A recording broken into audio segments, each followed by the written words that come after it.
Bienvenue à vous sur Médien TV. C'est un plaisir pour nous de vous retrouver pour ce nouvel épisode consacré à la gestion de carrière et au plan de carrière. Un plan de carrière, les spécialistes le disent, c'est très important de l'avoir en vue. Mais ce que nous souhaitons souligner aujourd'hui, c'est que ce plan de carrière n'a pas besoin d'être rigide et au contraire, il faut laisser aussi à la vie de nous offrir ces belles surprises. On en parle tout de suite avec vous, Imen Jbilou, coach spécialisé. Comment ça va, Imen? Un plaisir de vous avoir.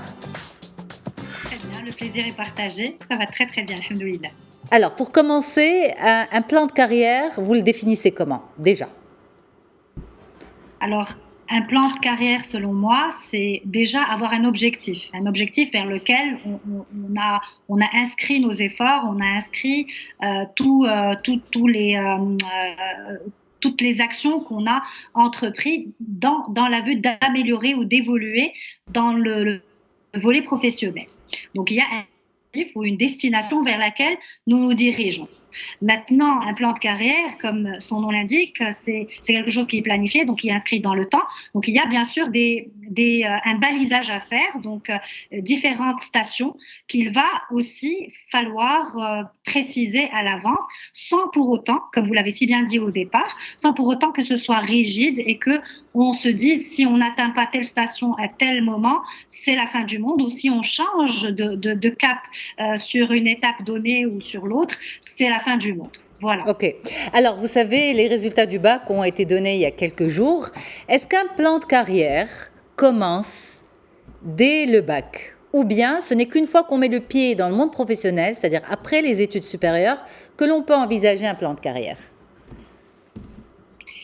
Alors, on va dire que ce qui se fait déjà par rapport à nos bacheliers, je les félicite et je leur souhaite courage et chance et aussi de fournir l'effort qu'il faut pour ce qu'ils sont en train d'entreprendre. Par rapport à la question, donc ce que nous sommes en train de préparer juste après l'obtention du bac, ce n'est pas, enfin certains vous diront que ce n'est pas exactement la mise en place d'un plan de carrière, parce que la carrière est relative au milieu professionnel. Donc une fois que on a mis justement le pied dans le marché de l'emploi, mais c'est une anticipation, voire une préparation à notre plan de carrière.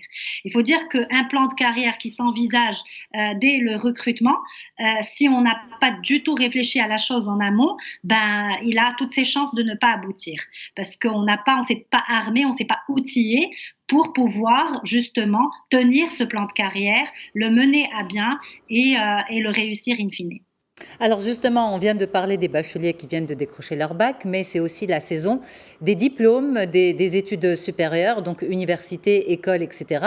Et c'est le moment où on prépare, on prépare son futur, où on prépare son entretien, etc. Et pour beaucoup de jeunes à ce moment-là, le plus important, ce qui compte, c'est décrocher un job. Peut-être qu'il n'y a pas cette prise de conscience du plan de carrière qui va se préparer en amont avant même ce premier emploi, avant même cet entretien. Qu'est-ce que vous pouvez leur dire dans ce sens ? Alors, ce que je peux leur dire en connaissant quelque part les préoccupations des recruteurs, c'est qu'aujourd'hui, en fait, les diplômes obtenus sur le marché sont quelque part comparables. Je veux dire, ce qui fait la différence, justement, c'est cette visibilité qu'a le jeune postulant par rapport à son avenir. C'est-à-dire que quand j'aurai en face de moi deux diplômés de la même école, de la même université, qui se présentent pour le même poste, le seul moyen pour moi de différencier entre les deux, d'en privilégier l'un par rapport à l'autre, c'est sa visibilité, sa manière de se projeter dans le temps et sa conscience de ce qu'il pourrait apporter à l'entreprise, c'est-à-dire auprès de laquelle il se présente ou il postule. Donc, le plan de carrière est une garantie, je veux dire, de la réussite des entretiens d'embauche. Parce que ça montre justement cette connaissance du milieu, de l'entreprise, de ce qu'elle fait, de comment on peut évoluer en interne, des perspectives d'évolution en fait. Ça permet aussi d'informer le recruteur sur la visibilité qu'a le candidat sur le poste qu'il vise. Alors, le plan de carrière, ça démarre très tôt, dès les premiers jours en milieu professionnel, en immersion professionnelle, mais c'est quelque chose qui va nous suivre tout au long de notre carrière. Est-ce qu'il y a en général, d'après votre expérience, est-ce que on suit souvent son plan de carrière ou on est plus nombreux finalement à bifurquer, changer que ceux qui restent sur la ligne qui s'était tracée le premier jour? Alors, vous savez, on peut parler de plusieurs époques. Il faut dire qu'avant, je parle de la génération de nos parents, de nos grands-parents, pardon, il y avait la vision du poste stable. En fait, on avait souvent ce terme qui se répétait. On voyait les parents, l'entourage, la famille dire il faut chercher un poste stable, quelque chose où tu pourrais, vivre ta vie et être sûr qu'à la fin du mois, tu n'as pas un risque d'être licencié ou de perdre ton travail ou de te retrouver clairement et à la rue. Être en sécurité, Aujourd'hui, en fait. Être en sécurité, tout à fait. Et par poste stable, on parlait de fonctionnariat, on parlait de salariés de grandes entreprises qui ont déjà un historique, une existence et des entreprises connues et avec une renommée, etc. Donc aujourd'hui, est-ce qu'on peut toujours parler de poste stable? Je veux dire que le mot stable déjà n'est plus envisageable dans l'époque où nous sommes aujourd'hui. Tout ce qui est entrepris au quotidien a une durée de vie qu'on ne connaît pas en avance. Je veux dire, à l'avance, c'est très difficile de se projeter dans quelque chose qui est verrouillé, qui est assez plate, qui va continuer du point A vers le point B sans qu'il y ait de surprises, de choses qui interviennent sans qu'on les ait anticipées ou préparées à l'avance. Donc aujourd'hui, le plan de carrière que nous nous fixons est quelque chose qui nous permet de nous inscrire dans un sens, c'est-à-dire dans un sens de conduite ou de parcours, sans que pour autant ce soit quelque chose qui détermine dans la précision et dans le détail les différentes caractéristiques, les différentes stations, comme je l'ai dit tout à l'heure, qui nous conduisent vers notre évolution au jour le jour. Alors, le plan de carrière que je conseille aux jeunes, c'est-à-dire le style de plan de carrière qu'il faudrait qu'ils adoptent, c'est réellement avoir une idée du métier qu'ils aimeraient faire, c'est-à-dire là où ils pourraient prendre du plaisir à exercer un métier, une profession, voir avoir la curiosité nécessaire pour se renseigner sur les possibilités présentes, c'est-à-dire le marché de l'emploi, le secteur visé, les entreprises qui œuvrent dans ce secteur, mais aussi des modèles de réussite qui l'entourent, c'est-à-dire des personnes qui ont percé dans le domaine choisi, et de pouvoir prendre toutes ces informations, les réunir, les mettre dans une base de données cérébrale, intellectuelle cérébrale, et les transformer en des éléments de prise de décision, c'est-à-dire qu'ils rentrent dans nos évaluations des décisions à prendre. Est-ce que je vais prendre telle décision? Alors je vais piocher l'information nécessaire pour voir si oui ou non c'est ce qui va me convenir, c'est ce qui va me conduire à des conséquences positives sur mon avenir ou pas. Donc c'est exactement de ça qu'on parle quand on parle de plan de carrière. Mais est-ce qu'on est capable, en toute honnêteté, est-ce qu'on est capable, lorsqu'on a 23 ans, 22 ans, 24 ans, d'avoir un plan de carrière, c'est-à-dire de se dire, très bien, dans 10 ans, voilà ce que je veux devenir, dans 15 ans, voilà ce que je veux, la position que je veux tenir, en ayant très peu d'expérience professionnelle, en ayant très peu de données sur comment notre vie va évoluer, parce que parfois même la vie privée impacte la vie professionnelle et vice-versa. Donc, est-ce que finalement, c'est lucide de demander à des jeunes de démarrer leur carrière professionnelle avec un plan de carrière? Alors, ça peut être très pesant pour un jeune de s'entendre dire il faudrait que tu te projettes dans l'avenir, il faudrait que tu sois au clair par rapport à ce que tu devrais devenir ou ce que tu voudrais devenir dans 10 ans. Justement, ça peut être même stressant et des fois même quelque part paralysant. J'utilise des mots forts parce que c'est exactement. Je trouve ça anxiogène. C'est comme ça que je le vois. Tout à fait. J'ai eu l'occasion d'en parler et d'avoir avec moi des interlocuteurs qui étaient fermes par rapport à ça. Et je me mets à la place de ces jeunes. Enfin, je me rappelle, moi, il y a 15 ans, il y a 17 ans, quand j'ai commencé à travailler, je n'aurais pas pu imaginer avoir toutes les données parce qu'il faut les vivre, il faut vivre son métier pour savoir comment on peut évoluer, qu'est-ce qu'on peut apporter, qu'est-ce que le métier peut nous apporter. Enfin voilà, c'est un échange entre l'environnement professionnel et soi. Exact, exact. En fait, on va apprendre sur le tas ce qui nous convient réellement. Tout à fait. Et au fur et à mesure, je veux dire, au fil du temps, au fil de notre gain en maturité, en expérience, nous allons nous rapprocher davantage de ce qui nous convient réellement. Maintenant, ce qu'il faudrait dire à ces jeunes, comme vous l'avez dit, c'est anxiogène, donc de venir leur dire, écoutez, il faut absolument que vous soyez au clair, que vous soyez décidés par rapport à ce que vous allez faire, et ça sera la décision qui va réellement orienter le restant de votre vie. Parce qu'il s'agit de la profession qui va l'accompagner dans ses jours d'adulte et ses années d'adulte.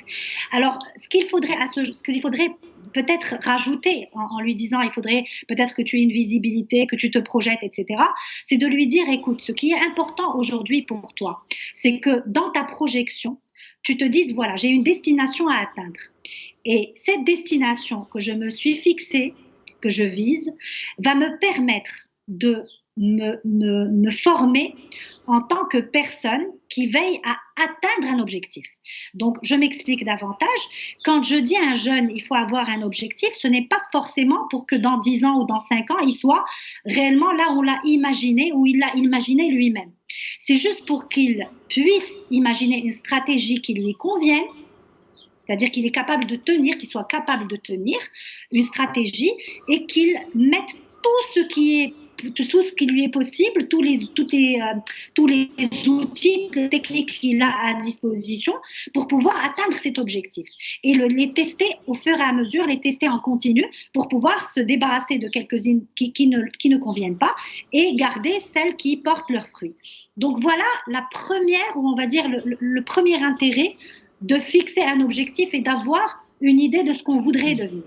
Maintenant, plus il va avancer dans son processus et dans sa stratégie, plus il va se connecter avec ce qu'il aime faire, plus il va prendre conscience de ce qu'il sait faire, ce qu'il est plus apte à faire avec plus de facilité, avec plus de plaisir, avec plus de précision, plus d'expertise. Et plus il se rendra compte aussi de ce qui est utile pour sa communauté, parce que vous savez que quelque part, le fait de porter une valeur, défendre une cause, être, je veux dire, au service d'une mission, ça encourage, ça motive, ça inspire. Donc, ça nous donne l'énergie pour continuer. Donc, aussi ça, il serait plus en connexion avec cet aspect-là. Et ça donne aussi, ça nous rapproche davantage, parce qu'au fil des années, comme on le dit toujours, hein, les choses évoluent, et ce qui est bien payé, on va appeler les choses par leur nom, et il ne s'agit pas sans langue de bois. Donc, ce qui est bien payé aujourd'hui en termes de métier, de poste, de profession, ne l'est pas forcément dans 2 ans ou dans 3 ans. Donc, peut-être aussi que ça va lui permettre de voir ce pourquoi il serait payé décemment et tel qu'il l'aurait, lui, imaginé pour se garantir une vie convenable et confortable comme il l'a rêvé et comme il l'aurait espéré. C'est ça. Alors, on a beaucoup parlé des juniors, on va parler des seniors aussi, des seniors, on va dire, dans le monde professionnel. Est-ce qu'il arrive un âge, une moyenne d'âge à laquelle on va se poser des questions par rapport à ce qu'on s'est tracé comme plan de carrière? Ou bien est-ce qu'il y a des événements qui font qu'on remet en question ce plan de carrière quand on est un senior, qu'on a suffisamment roulé sa bosse, etc.? Alors, écoutez, moi, je suis d'avis à ce qu'on ne fixe pas d'âge pour revirer, pour recadrer, pour une reconversion professionnelle, etc.